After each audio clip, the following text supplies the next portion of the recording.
So I'm a father of one. I gotta find a babysitter.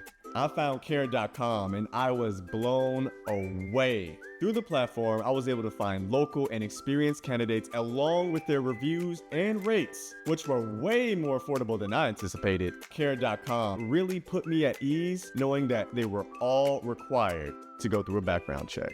If you're like me and you need to find someone reliable for your childcare necessities, check out care.com. Find the ideal sitters for your childcare needs. JamesAllen.com is the online destination to easily design a customized engagement ring and save up to 50% compared to traditional stores. You pick a diamond, whether it's lab-created or earth-created, James Allen has over 200,000 conflict-free stones. Then you pick your ring setting and metal. And if you need some help, they have real-time diamond consultations available, where an expert can walk you through it all. Get 25% off your order at JamesAllen.com, code podcast. That's JamesAllen.com, code podcast.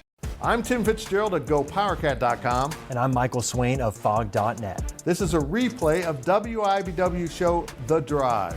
Here's this week's episode on the 24/7 Sports Podcast Network. Good evening, Wildcat and Jayhawk fans, and welcome to The Drive, sponsored by Briggs Auto Group. I am Tim Fitzgerald at GoPowerCat.com, and the man on the other side of this beautiful studio is the beautiful man himself, Michael Swain of Fog.net. It's flowery shirt night. I'm glad you got the memo. I did.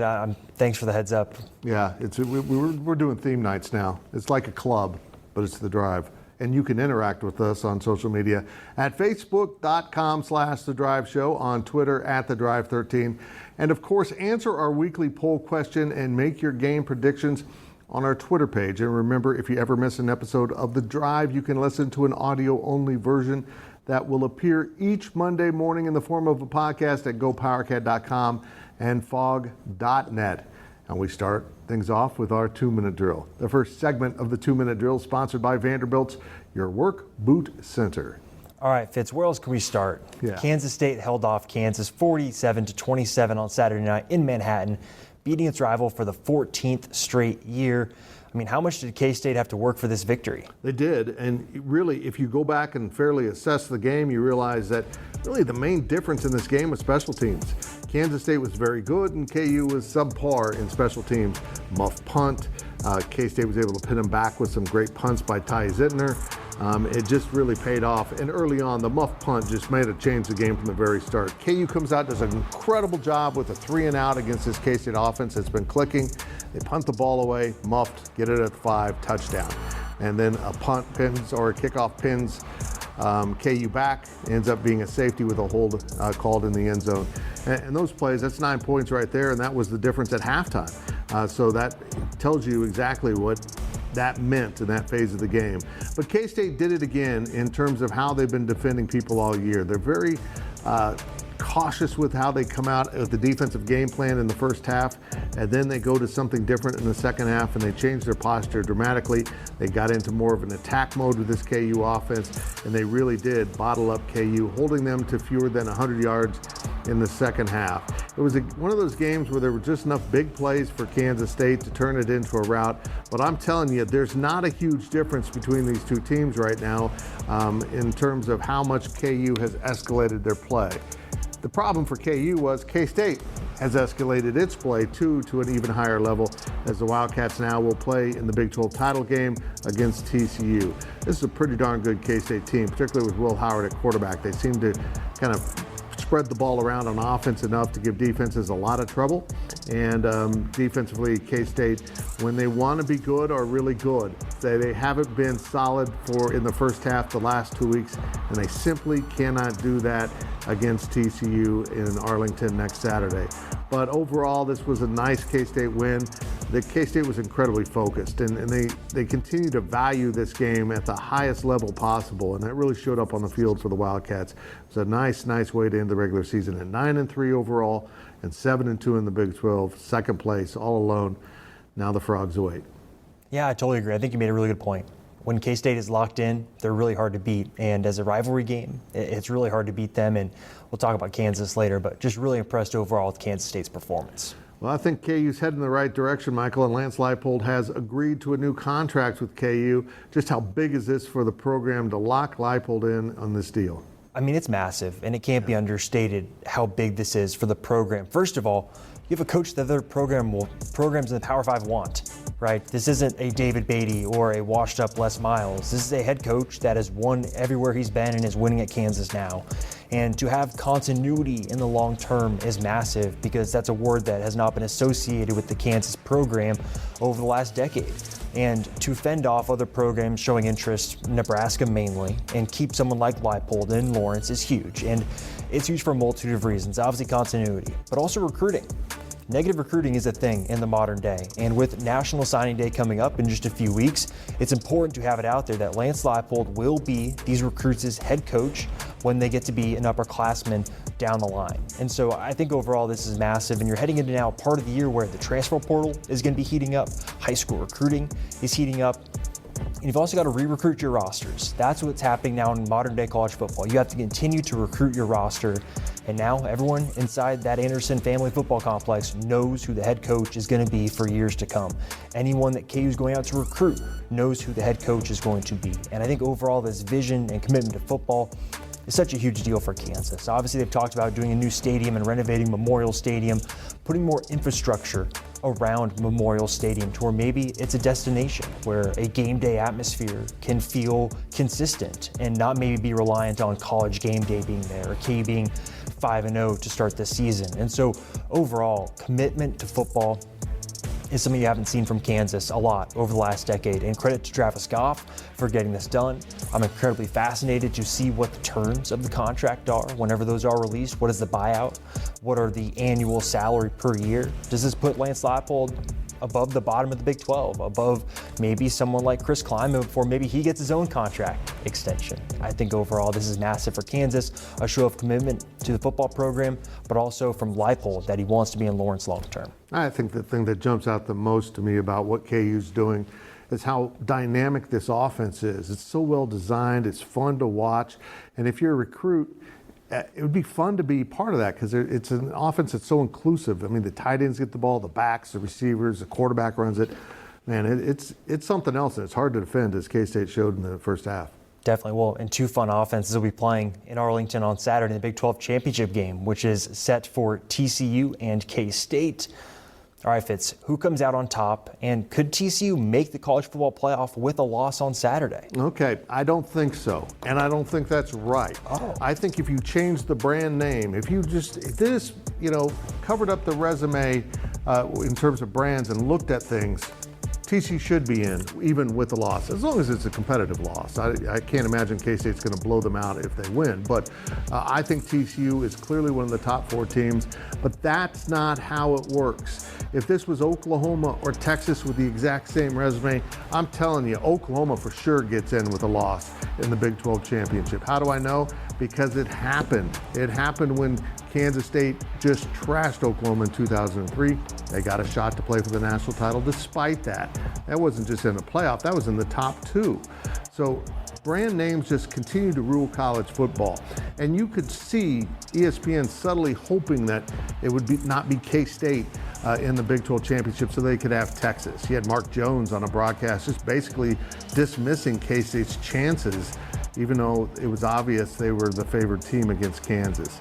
I think TCU belongs in, and I'll be fascinated to see how K-State handles TCU because honestly, TCU is a really good football team, and it's probably from top to bottom better than Kansas State. But TCU's also caught a lot of breaks this season. A lot of quarterbacks have gotten injured in the first half of games against the Frogs. It happened to the Wildcats at TCU. Will Howard came in and set K-State on this path. Unfortunately, the second half of that game was pretty dismal for the K-State offense. But we will see now if TCU can handle its business, get to 13-0 with a win, and move into the college football playoff. Because I'm telling you, when coaches at Georgia or whoever the brand name is that are in the playoff pop in the tape and start studying TCU, they're going to know they got a problem because TCU is legit. I almost disagree, Fitz. I think if TCU does lose, I still think they're going to make it. I think a performance like that against Iowa State, that was one of the best defenses in the entire country, to put up well over 50 points is incredibly impressive. And I think it's still a team that, if they lose in the right fashion, I think they can still make it with one loss. I agree with you. I hope it happens. I think they should. But here's the thing: is I went into the weekend thinking if K-State won, they'd have a really good crack at TCU. Then I watched TCU do that to Iowa State, and I'm like, they're pretty good. They're playing at a really high level.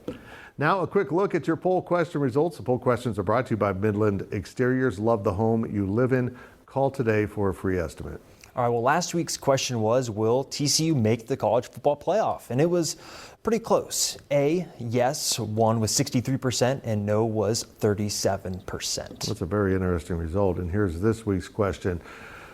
Would you like to see Kansas paired up with Missouri in the Liberty Bowl? That's on the plate. I'd love it, but I'm interested to see what you think. A, absolutely yes. B, no thanks. C, I don't care.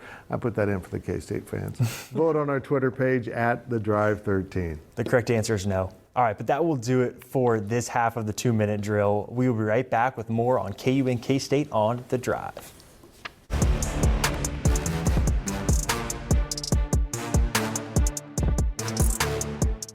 If you're in the market for investment-worthy bags, watches, and fine jewelry, Rebag is the answer. Rebag is a luxury resale marketplace where each piece is carefully vetted and verified by experts to ensure quality and authenticity. If you're in the market, use Rebag to buy and sell finds from the world's top brands, including Hermes, Chanel, and Cartier. Head to Rebag.com to get 10% off your first purchase with code REBAG10. Shop today at Rebag.com. That's REBAG.com. And use promo code REBAG10 for 10% off your first purchase. Welcome back to The Drive, fueled by BriggsAuto.com. Welcome back as we continue our weekly 2-minute drill. This segment of the 2-minute drill is sponsored by Copeland Insurance Agency, part of your community for more than 60 years. All right, Fitz, let's switch to the hardwood. K-State basketball won the Cayman Island Classic, rallying from behind to beat LSU. Is new coach Jerome Tang already exceeding expectations? You kind of have to argue yes. I mean, they ran into some challenges at the Cayman Classic and the Cayman Islands Classic, and they rallied to get Nevada into overtime and won. And they rallied from 8 down at halftime with a great surge in the second half to knock off LSU. They're both nice, solid wins. Look, neither team is great. Let's be blunt here. These are LSU, like K-State, is rebuilding. But K-State has a gear that they haven't had in a while, and it's fun to watch them get out there and do that. They get up and down the court, and they make huge plays when they need huge plays to be made. Marquise Noel was brilliant in the Cayman Islands Classic. He has come so far. He is thriving in this system of Jerome Tang's, and he was the MVP down there. It's really interesting to watch K-State play because they have some matchup issues. They're not a real big team, and LSU gave them problems. But when they turn this into a full court game and get open in that court and running, they can really make things happen. And they seem to play together like a team that has played together for a very long time, not a roster that was rebuilt with 11 new players coming in. It's been a remarkable job, actually, what Jerome Tang and his coaching staff have done so far. They go to Butler this week. There's really not a lot of huge challenges in this non-conference schedule that was mostly put together by the previous staff, but it will prepare them for the Big 12. It will help them start to understand who they are as a team and play better team defense. And that's really, for me, the key with this team. Can Jerome Tang get his team to play consistent defense? Because they've had lapses in every game where you see them kind of like start to cruise and then they get serious again and they put it on the opponent. They've got to be more consistent. In the Big 12, you better play 40 minutes or you're going to lose. And I think this non-conference schedule affords them a great opportunity, Michael, to learn those lessons in an environment where they probably still will win games. But boy, we'll see where they rank in when they get into conference play. But they have an opportunity here to really shock some people with how good they are. I mean, that they do, but momentum is a huge thing in college sports. And to have a successful Thanksgiving week like they did and potentially have a win over Butler this week, momentum will be on their side. And I think the confidence that will be kind of building there in Manhattan, that's going to be big. Yeah, it's fun basketball. It's a great brand they're kind of make up there. Kansas basketball went 2-1 in the Bahamas this past week. I'm sorry they had to go to the Bahamas. This is horrible. But the Jayhawks weren't too convincing. What did you see from Bill Self's team? I think you saw all the issues that you thought Kansas would have this season wrapped up into 1 week. The center spot is still a huge question, and for me, that's the biggest thing going forward. How can KU manage against big teams? KJ Adams as a starting center offers you a lot, versatility, switching on the perimeter, but he can't really shoot. He struggles to finish around the rim sometimes, and he can get posted up. Wisconsin showed that. Tennessee showed that as well. And I think you look on the perimeter, how many other guys can A, shoot, but B, create when DeJuan Harris is not on the floor? You saw that against Tennessee when DeJuan Harris had foul trouble. KU looked like a rudderless ship. Joseph Yesufu put up good numbers, scoring double-digit points in a career performance, but he doesn't offer you the same security that someone like DeJuan Harris does, and it's why Bill Self is so fond of Harris and why at every opportunity he goes and raves about him as a player and as a leader of this team, because that's what he is. He's the floor general.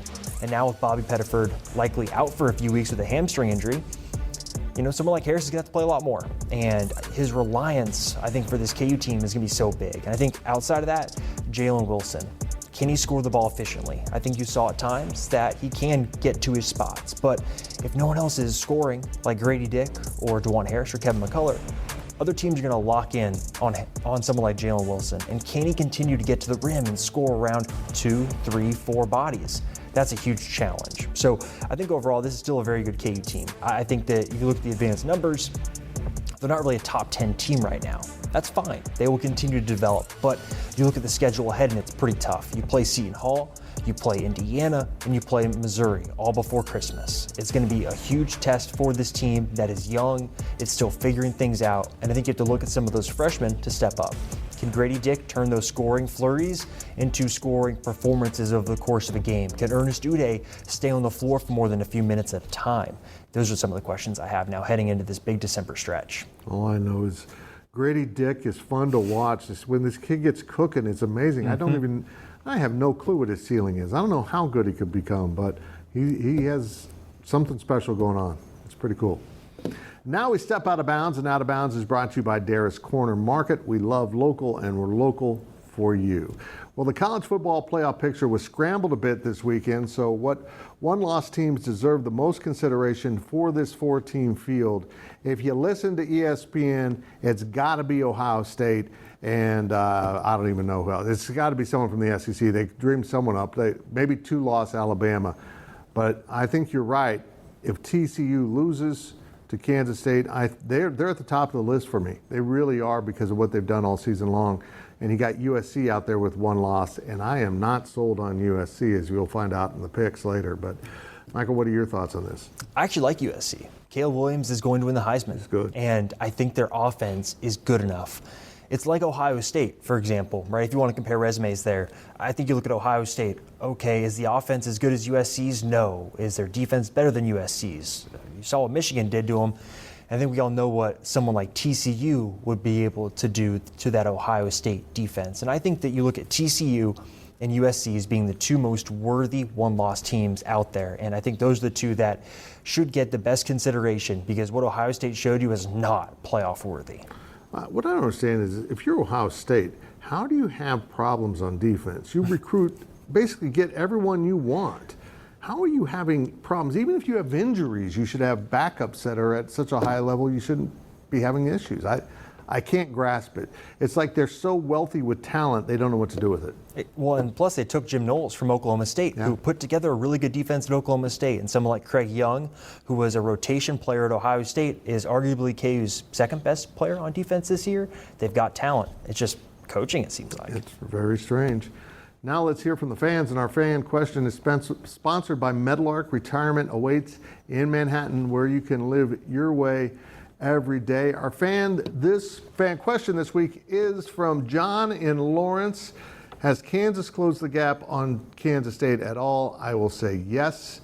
It was obvious to me. What are your thoughts, Michael? Yes, I totally agree. Yeah. Lance Leipold didn't want to say it post-game, saying that the result in the final score was similar to past years, but no, look in the trenches. KU held its own in the first half in particular before the game kind of got out of hand and the momentum went against Kansas. That's an area where Kansas State has dominated this game for about a decade now, is in the trenches.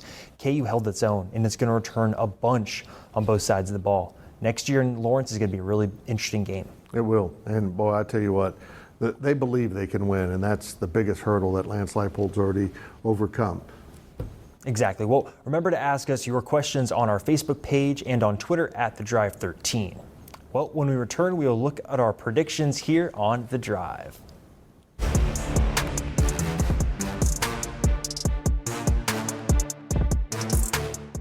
The NFL regular season is wrapping up, but there's still time to get in on the action with FanDuel, America's #1 sportsbook. Right now, new customers get $150 in bonus bets guaranteed when you place a $5 bet. That's $150 in bonus bets, win or lose. The app is so easy to use, and there are so many different ways to bet, like live same-game parlays. Find bets in the new Explore tab. Make a parlay in the Parlay Hub, the best way to find popular parlays, and more. So visit FanDuel.com/247 and make your first bet a layup. FanDuel, official partner of the NFL. Must be 21 plus and present in Arizona, Colorado, Connecticut, Iowa, Illinois, Indiana, Kansas, Kentucky, Louisiana, permitted parishes only, Massachusetts, Maryland, Michigan, New Jersey, New York, Ohio, Pennsylvania, Tennessee, Virginia, West Virginia, or Wyoming. FanDuel is offering online sports wagering in Kansas under an agreement with Kansas Star Casino, LLC. First online real money wager only. $10 first deposit required. Bonus issued as non-withdrawable bonus bets that expire 7 days after receipt. Restrictions apply. See terms at sportsbook.fanduel.com. Gambling problem? Call 1-800-GAMBLER or visit fanduel.com/RG in Colorado, Iowa, Michigan, New Jersey, Ohio, Pennsylvania, Illinois, Kentucky, Tennessee, and Virginia. Call 1-800-NEXT-STEP or text NEXT-STEP to 53342 in Arizona, 1-888-789-7777, or visit ccpg.org/chat in Connecticut, 1-800-9-WITH-IT in Indiana, 1-800-522-4700, or visit ksgamblinghelp.com in Kansas, 1-877-770-STOP in Louisiana. Visit mdgamblinghelp.org in Maryland. Visit 1-800-GAMBLER.net in West Virginia, or call 1-800-522-4700 in Wyoming. Hope is here. Visit gamblinghelplinema.org or call 800-327-5050 for 24/7 support in Massachusetts, or call 1-877-8-HOPE-NY or text HOPE-NY in New York, or visit oasas.ny.gov/gambling. Standard text messaging rates apply. Sports betting is void in Georgia, Hawaii, Utah, and other states where prohibited. Welcome back to The Drive, fueled by BriggsAuto.com. Well, it's time to head down the home stretch of this week's show, and now let's look at our predictions. Predictions are brought to you by Kites and Kites Aggieville Draft House. Meeting your friends at Kites in the Draft House since 1954. Remember to make your weekly predictions on our Twitter page at The Drive 13. Here are the results. The viewers went 3-0. Michael went 3-0. And I went 1-2 because it's the holiday season and I feel like giving. I gave away some wins there as I am in last. I stink at this, but it's okay. Let's get on to this week's picks, and let's start with the big one for all of us around here. K-State against TCU. College game day will be in Arlington. TCU's only a 2.5-point favorite in this game, which surprised me a little bit. Do the Frogs win by 3 or more? I say no. In fact, I think K-State wins despite all logic. I'm suspending logic for this pick. I think K-State wins this game. I think TCU wins by that margin. I think this TCU team you're seeing now is better than the one you saw against K-State. Yeah. All right, the next team we're going to go to is Georgia versus LSU. This line really surprised me. It is huge. It's Georgia minus 17.5. I'm still going to take Georgia. They're that good. Yeah, I agree with you, but the spread's just too much for me to buy in. Look, LSU lost against Texas A&M. I think LSU will play better. This spread opened at 19.5 earlier on Sunday. It's dropped 2 points already. By the time people see this, it's probably dropped again. By the time we wake up Monday morning, it'll drop again because so much money will be flowing in on LSU, including mine, maybe. And our last game of the week is out west, USC and Utah for the Pac-12 title. USC is hanging on, hoping to get into the playoff. They're a 2.5-point favorite also. I like Utah. I think Utah is going to get this done. I like USC. I think, as I explained earlier, offense will win you games, and they've got a really good offense. And I just took all the underdogs. No wonder I lose bets a lot. Again, make your picks on our Twitter page at TheDrive13. Now it's time for our On the Clock segment. On the Clock is sponsored by Carpet One. Buy local for a strong local community. And we start with that other guy here, Mr. Michael Swain of Fog.net. Well, Fitz, I don't know if you can tell, but I'm suffering from World Cup fever. Oh, the United States on Monday plays Iran in a win and you're in situation. Heading into the World Cup, I think that's about what you could have wished for. Win, and you get to play in the knockout rounds in front of an even bigger stage. The U.S. already played in front of one of the biggest TV audiences ever for soccer, and now they're going to hopefully do it again this week. Very excited for that game. What will make me really interested in soccer is if the entire Iranian team defects after the game. That'll catch my attention. Let's talk about Nebraska. That's right. The Huskers have their new coach. It's a great hire in Matt Rule. But my question is, what took so long? Matt Rule was available. Why did you fire Scott Frost before his buyout dropped 2 weeks later, just a mere $7.5 million? Why were you in a hurry to get rid of him and then wait to the end of the season to make a hire? I think it was probably because Nebraska didn't want Matt Rule. That wasn't their number one choice. If that was their number one choice, they could have had him earlier. I think they were shopping around for Lance Leipold or Chris Kleiman and some other guys with jobs, and that fell through, and they ended up with Rule. Still, I think they tripped into a great hire. I think he'll be a good fit. There's some questions about his ability to recruit at a high level that you need at Nebraska. We will see, but I'm encouraged that both Leipold and Kleiman turned away Nebraska. I can't even fathom that happening 10 years ago. And that's it for this week's edition of The Drive. And we'll see you here next week and all week on social media. With Blue Link Plus, you can access your Hyundai Tucson Limited remotely. Doors unlocked, temperature set, lost car found. There it is. Get complimentary class-leading Blue Link Plus. Call 562-314-4603 for complete details.